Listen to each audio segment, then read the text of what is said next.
ವೃಷಭ ರಾಶಿಯವರಿಗೆ ಈ ಒಂದು ವರ್ಷ ಏನಿದೆ ಇದು ಒಂಥರ ಯೋಗಕಾರಕ ವರ್ಷ ಅಂತ ಹೇಳಬಹುದು.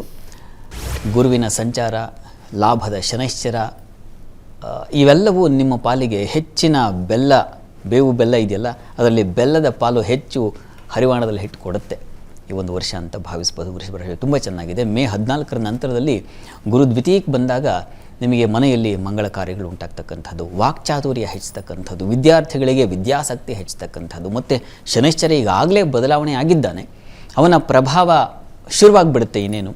ಹೀಗಾಗಿ ಶನೈಶ್ಚರ ಲಾಭದಲ್ಲಿದ್ದಾಗ ಲಾಭವನ್ನೇ ತಂದುಕೊಡ್ತಾನೆ, ಅದರಲ್ಲಿ ಯಾವುದೇ ಸಂಶಯ ಇಲ್ಲ. ಕನ್ಸ್ಟ್ರಕ್ಷನ್ ಫೀಲ್ಡಲ್ಲಿ ಇರ್ತಕ್ಕಂಥವರಿಗೆ, ಸಿವಿಲ್ ಕ್ಷೇತ್ರದಲ್ಲಿ ಇರ್ತಕ್ಕಂಥವರಿಗೆ ಶನೈಶ್ಚರ ಶ್ರಮಜೀವಿಗಳಿಗೆ ಎಷ್ಟು ದಿವಸ ಸಾಮಾನ್ಯ ಒಂದು ಮಾತಿರುತ್ತೆ, ನಾವು ಕಷ್ಟಪಡ್ತೀವಿ ಆದರೆ ಅದಕ್ಕೆ ತಕ್ಕನಾದ ಫಲ ಸಿಗಲ್ಲ ಅಂತ. ಆದರೆ ಈಗ ಹಾಗಲ್ಲ.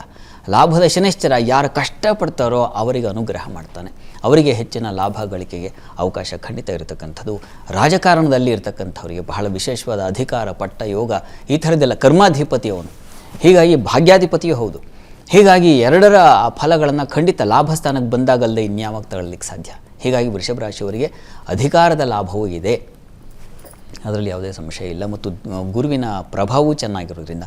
ಆದರೆ ವೃತ್ತಿ ಸ್ಥಾನಕ್ಕೆ ರಾಹುವಿನ ಪ್ರವೇಶವೂ ಆಗುತ್ತೆ ಈ ವರ್ಷದಲ್ಲಿ, ಇದೇ ಗುರುವಿನ ನಂತರದಲ್ಲಿ. ಹೀಗಾಗಿ ಆ ಸಂದರ್ಭದಲ್ಲಿ ವೃತ್ತಿಯಲ್ಲಿ ಕಾಣದ ಕೈಗಳಿಂದ, ಅವುಗಳಿಂದ ನಿಮಗೆ ಕಿರಿಕಿರಿ ಶುರುವಾಗಲಿಕ್ಕೆ ಸಾಧ್ಯತೆ ಇರ್ತದೆ. ವೃತ್ತಿಯಲ್ಲಿ ಸ್ವಲ್ಪ ಅಸಹನೆ, ಅಸಮಾಧಾನ ಇಂಥವುಗಳನ್ನು ಸೂಚಿಸ್ತಾ ಇದೆ.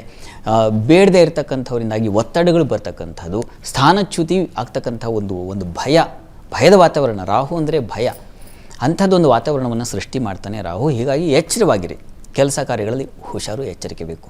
ಇನ್ನು ಉಳಿದ ಹಾಗೆ ಗುರುವು ಅಕ್ಟೋಬರ್ ನಂತರದಲ್ಲಿ ತೃತೀಯಕ್ಕೆ ಹೋಗ್ತಾನೆ. ಹೀಗಾಗಿ ಸಹೋದರ ಬಾಂಧವ್ಯ ವೃದ್ಧಿ, ಸೇವಕರ ಸಹಾಯ, ಧೃತಿಶಕ್ತಿ, ಮತಿಶಕ್ತಿ ಇವೆಲ್ಲವೂ ಉಂಟಾಗುತ್ತೆ. ತೃತೀಯ ಸ್ಥಾನದಲ್ಲಿ ಗುರು ನಂಬಿಕೆಯನ್ನು ಹೆಚ್ಚಿಸ್ತಾನೆ. ಹೀಗಾಗಿ ಹೆಚ್ಚಿನ ಶುಭ ಫಲ. ಲಾಭಾಧಿಪತಿ ತೃತೀಯಕ್ಕೆ ಬಂದಾಗ ಬಹಳ ವಿಶೇಷವಾದ ಅನುಕೂಲಗಳನ್ನು ಕಾಣ್ತೀರಾ, ಅದರಲ್ಲಿ ಯಾವುದೇ ಸಂಶಯ ಇಲ್ಲ. ಮತ್ತು ಗುರುವಿನ ಪರಿವರ್ತನೆ ಇರತಕ್ಕಂಥದ್ದು ಚೆನ್ನಾಗಿದೆ.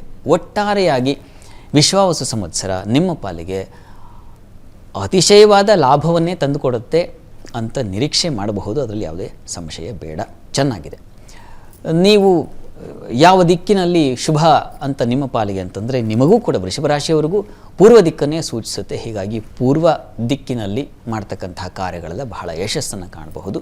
ಮತ್ತು ನಿಮ್ಮ ಶುಕ್ರನ ಸಂಖ್ಯೆ ಸಹಜವಾಗಿ 6, ಹೀಗಾಗಿ 6ಅನ್ನು ಗುರಿಯಾಗಿಟ್ಟುಕೊಂಡು ನೀವು ಯಾವುದಾದ್ರೂ ಕೆಲಸಗಳನ್ನು ಮಾಡೋದಿದ್ರೆ ಖಂಡಿತ 6 ನಿಮ್ಮ ಶುಭ ಸಂಖ್ಯೆ.